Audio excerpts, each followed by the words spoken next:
Alkitab murni, kisah penciptaan dunia Adam dan para nabi hingga ke penggenapan nubuatan di tanah Israel. Yesus Kristus dilahirkan sebagai penebus semua manusia yang berdosa. Ia disalibkan dan bangkit pada hari ketiga, naik ke surga dan akan datang kembali. Itu ajaran Alkitab murni. Oke, halo semuanya. Hari ini kita bakal menyelami sebuah pemikiran kuno yang mencoba menjawab salah satu pertanyaan paling dalam yang pernah ada di benak manusia. Jadi siap-siap ya, karena ini bakal ngebawa kita ke sebuah drama kosmik yang luar biasa. Pernah nggak sih kalian ngelihat sekeliling, mungkin lihat berita, lihat ketidakadilan atau penderitaan, terus mikir, kok kayaknya ada yang salah ya? Seharusnya nggak kayak gini deh. Ada perasaan mengganjal gitu, kalau realitas kita ini fundamentally cacat.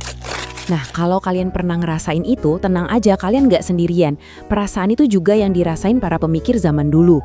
Dan mereka nggak cuma bertanya-tanya loh, mereka membangun sebuah sistem filosofis yang utuh buat ngejelasinnya. Inilah yang kita kenal sebagai Gnostisisme. Oke, ayo kita bedah pelan-pelan. Jadi, apa sih inti dari Gnostisisme? Jawabannya itu ada di satu kata dari bahasa Yunani yang kuat banget. Satu kata yang jadi kunci buat ngebuka semuanya. Kata itu adalah gnosis. Tapi ini bukan pengetahuan kayak yang kita dapat dari buku atau sekolah ya. Ini lebih mirip pencerahan, sebuah pengalaman langsung dengan yang ilahi. Gini deh bayanginnya, ini bukan soal tahu sebuah fakta, tapi lebih ke merasakan sebuah kebenaran di dalam diri. Buat kaum gnostik, keselamatan sejati itu bukan datang dari iman buta, tapi dari mengetahui kebenaran itu dari dalam. Dan di sini kita bisa lihat perbedaannya dengan jelas banget. Di satu sisi ada jalan iman yang kita kenal, di mana dunia itu dianggap ciptaan yang baik dan otoritasnya datang dari luar, misalnya dari kitab suci atau institusi agama. Nah, Gnostisisme di sisi lain ngebalikin itu 180 derajat. Dunia ini cacat, bahkan sebuah penjara, dan otoritas tertinggi ya ada di dalam diri kita masing-masing. Sekarang kita masuk ke bagian yang paling epik. Gnostisisme itu bukan sekedar seperangkat aturan atau dogma. Ini tuh sebuah narasi, sebuah kisah kosmik yang luar biasa tentang penciptaan, jebakan, dan akhirnya pembebasan. Fondasi dari cerita ini adalah dualisme. Coba bayangin, ada dua realitas yang benar-benar bertolak belakang. Di satu sisi ada alam spiritual yang murni, sempurna, abadi, sumber segala kebaikan. Dan di sisi lain, ada dunia material kita, dunia fisik yang kita tinggali ini, yang dianggap nggak sempurna. Bahkan sebuah kesalahan kosmik. Jadi, kalau dunia ini adalah sebuah kesalahan, siapa dong biang keroknya? Menurut kaum Gnostik, bukan Tuhan yang sejati. Dunia kita ini diciptakan oleh entitas yang lebih rendah, semacam dewa yang arogan tapi nggak tahu apa-apa, yang disebut demiurge. Dia salah ngira kalau dirinya itu satu-satunya Tuhan, dan karena kebodohannya itulah, dia menciptakan dunia material yang penuh cacat ini. Tapi, disinilah letak harapannya. Ini bagian yang paling keren. Di tengah ciptaan yang gak sempurna ini, terperangkap di dalam diri kita masing-masing, ternyata ada sebuah percikan ilahi, sepotong kecil dari alam spiritual yang sempurna itu. Jadi, misi kita dalam drama kosmik ini adalah untuk membangunkan percikan itu lewat gnosis.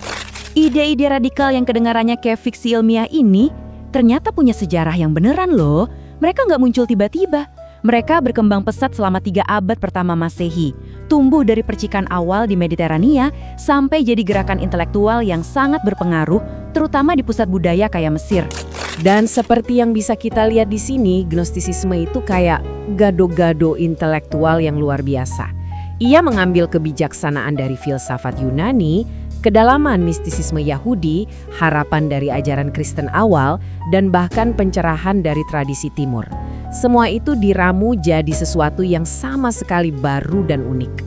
Ribuan tahun udah berlalu, dan Gnostisisme ini sempat ditekan habis-habisan sampai hampir lenyap. Tapi anehnya, gagasan-gagasannya itu seakan-akan menolak buat mati. Kenapa ya pemikiran kuno ini masih terasa begitu kuat dan menarik buat orang-orang di zaman modern? Alasannya macam-macam, dan semuanya relevan banget sama zaman kita sekarang. Gnostisisme itu menawarkan kebebasan dari dogma. Dia lebih mentingin pengalaman pribadi di atas segalanya, dan yang paling penting, dia nawarin kerangka buat ngejawab pertanyaan besar soal kenapa ada penderitaan. Di era kita yang sangat individualistis ini, panggilan buat nemuin kebenaran di dalam diri sendiri, itu kedengarannya kuat banget kan? Pada akhirnya, semua sistem yang kompleks ini sebenarnya bisa kita ringkas jadi satu ide yang super kuat tapi simple banget. Jangan cari keluar, tapi cari ke dalam. Keselamatan, pencerahan, keilahian, itu bukan sesuatu yang dikasih ke kita, tapi sesuatu yang udah ada di dalam diri kita, tinggal nunggu buat ditemukan. Dan ini ngebawa kita ke pertanyaan penutup. Kalau kaum gnostik ini benar, kalau percikan ilahi itu emang beneran ada di dalam diri kita, tersembunyi di balik semua kebisingan dunia material, kira-kira gimana caranya kita mulai perjalanan buat nemuin itu? Itu pertanyaan buat kita renungin sama-sama. Makasih banyak udah nyimak penelusuran kita kali ini.